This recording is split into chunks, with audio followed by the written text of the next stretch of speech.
एक बार एक शिकारी शिकार करने के लिए जंगल में पहुंचा।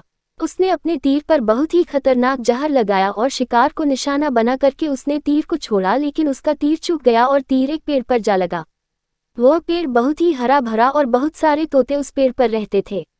जैसे ही वह जहरीला तीर उस पेड़ पर जाकर लगा, वह पेड़ धीरे धीरे सूखने लगा और उस पेड़ पर जो भी तोते रहते थे वह एक एक करके उस पेड़ को छोड़कर जाने लगे। उस बड़े से पेड़ के कोट में एक बहुत ही बूढ़ा तोता रहता था जो बहुत ही धर्मात्मा और अच्छे मन का था।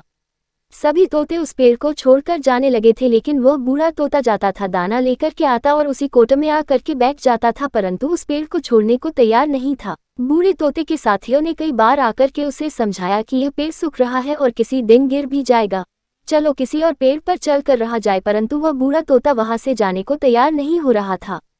अब ये बात देवराज इंद्र तक पहुंची। उन्हें बताया गया कि एक तोता है, वह जिस पेड़ पर रहता है उस पेड़ पर एक जहरीला तीर लगने के कारण सूखने, गिरने और खत्म होने के कगार पर आ पहुंचा है, और एक बूढ़ा तोता अभी भी वहीं पर रह रहा है। वह दाना लेकर आता है और वहीं पर रहता है, जबकि उस जंगल में बहुत सारे पेड़ हैं, लेकिन वह उसी पेड़ पर रह रहा है।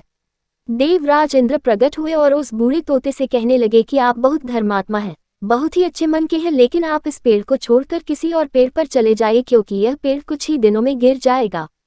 तालाब के पास में बहुत से बड़े बड़े हरे भरे पेड़ हैं, बड़े बड़े कोट हैं, उन पेड़ों पर फल भी लगे हुए हैं, उन्हें वहीं पर तोड़कर खा सकते हैं, परंतु यहाँ से आप चले जाए।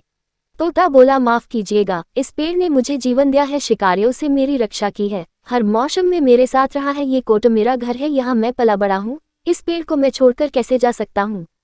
इस पर संकट आया है तो क्या मैं इसे छोड़कर चला जाऊं? मैं ऐसा कभी नहीं कर सकता। देवराज इंद्र तोते के इस बात से बहुत ही प्रसन्न हुए। उन्होंने तोते से कहा, मैं आपके इस बात से बहुत ही खुश हूँ, मांगो जो आपको मांगना हो।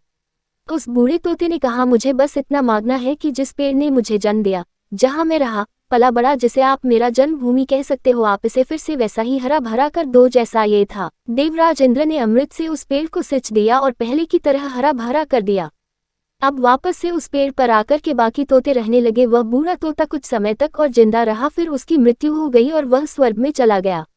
ये कहानी हमें सिखाती ये है कि जब भी किसी इंसान का बुरा दौर आता है तो इमोशनली वह टूटा हुआ होता है, उसे किसी के सहारे की जरूरत होती है, किसी की आवश्यकता होती है। अगर आप ऐसे समय में उसे छोड़कर चले जाएंगे, उससे बात नहीं करेंगे, मुंह मोड़ लेंगे, तो आपसे बुरा कोई नहीं है, क्योंकि आप किसी के सुख का साथी बने या ना बने, लेकिन आपको हमेशा किसी के दुख का साथी जरूर बनना चाहिए। Thank you for watching. इसी तरह वीडियो पाने के लिए हमारे चैनल को सब्सक्राइब करें और बेल आइकॉन जरूर दबाएं।